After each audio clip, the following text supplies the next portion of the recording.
Hello everyone. We've been talking around how to stay sane in a toxic environment this season, and I would like you guys to stay engaged to what we've been discussing around, especially if you are a kind of person that has been battling with how to stay sane in your environment, or probably you've been so pressured with work and you are finding how to kind of maintain a good sanity in your place of work, and you don't know how to keep yourself, you don't know how to stay inspired, you don't know how to keep your vibes and your energy. This is actually a good topic for you, and I will encourage you to stay glued to this series as we explore more on staying sane in a toxic environment. In my last video, I shared an illustration of you finding yourself in an environment that is polluted, and everywhere is just so smelly, and you are trying to look for how to defend yourself, or probably how to keep yourself away from the smell. I shared something around people use different kind of things to defend themselves and probably shy away from the smell. Some people have perf in their bag. Some people have air freshener in their bag. Some people have handkerchief to cover their nose. Some people probably have a nose mask to cover up themselves. The beauty of all these kind of instrument that people use to cover up themselves from the smell is the fact that people want to protect themselves from anything that pollutes them. Obviously, when you find yourself in an environment that does not seem to encourage you, that constantly puts you in a state of distress, or probably is your place of work that puts you in a state of distress, or probably is your family that puts you in a state of distress, the next thing you want to do is try as much as possible to do everything to protect yourself. And how do you protect yourself? Go back to my first video where I shared an highlight on staying inspired.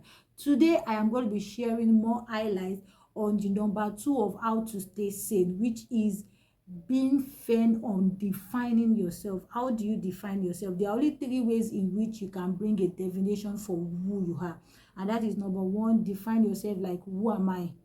Yes, when you look at yourself, who am I? Number 2 is, why am I here? Like, why am I living? Am I living just to get salary, get work, and get paid? Or I'm living to leave a kind of legacy or influence on everybody that comes around me that I must be conscious about? Then number 3 is, how do I want my life to be seen? What are the values that I want my life to be configured by? I think these 3 questions are things that helps you to define yourself and stay firm on what you are defining yourself about. When you ask yourself a question of who you are, is like finding your ideal self in the midst of your real self. Let me say that a lecturer once said something in a class while we were discussing, which seems very profound. He said, there is this real self of you, which is your current self now, and there is an ideal self. That ideal self is who you look up to, that you want to become, or the kind of life you've always craved inside of you that you want to be like.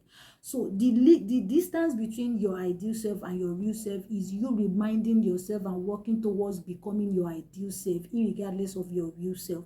Your real self might find is or herself in an environment that is not encouraging. Your real self might find his or herself in an environment that does not seem to define your ideal self.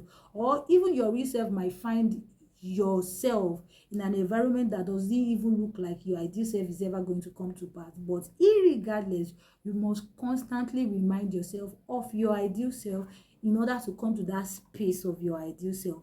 Number 2 is, what are you living for? You need to develop a kind of standard and legacy for yourself to know what you are living for. You need to constantly remind yourself that you are not just on earth, you are living for a mission, you are living for a purpose that should be fulfilled, that must be fulfilled. And what is that purpose you are living for? What is that reason you are living? What's that legacy? And I say this to people often, that it's not all about getting a microphone, standing on the pulpit that bats a purpose alone. There are so many things you can do in the environment by putting a smile on somebody's face, being there for people, building a life of value and standards that can actually make you feel fulfilled and living a legacy in life. My husband usually used to say something that seems very profound.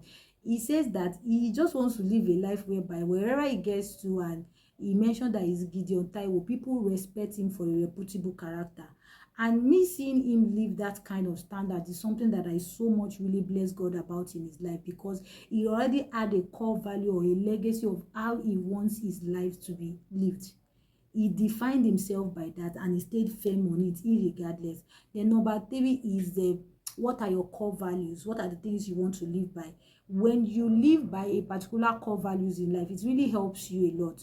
What are your values? Is your value love? Or your value is let's just hang around with people for the meantime and let's just go our separate way? Or your value is I just want to be living my life, sha. Let me just be living my life. Any environment I find myself, I don't care. Let me just be living my life. You know those things, as much as we wake up every day, some people wake up nonchalant, some people wake up intentional, some people wake up to fight a battle for a day. Whether we like it or not, whatever ideology or motive that we wake up with every day of our life have a way of shaping us into what kind of life we want to live and what kind of day we want to spend. So you need to be more intentional about your core values so as to guide your day-to-day activities, so as to guide your life with things that are more profound, so as to guide the things you do with things that will actually help you to live a life that is fulfilled.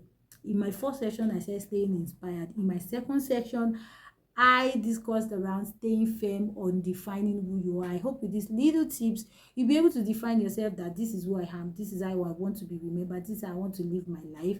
And I hope as you do that, it will help you to live a life that is more intentional. We are still going to be talking more on this series around how to stay sane in a toxic environment. I hope you enjoy this little, yeah, you should. I don't know what to say again. Anyway, don't forget to subscribe to my YouTube channel, and also don't forget to click on the thumbs up in case you have anything you would like to drop on the comment section. Don't forget to drop it, and don't forget to slide into our DM in case you need any help concerning anything. I'll see you guys when I see you.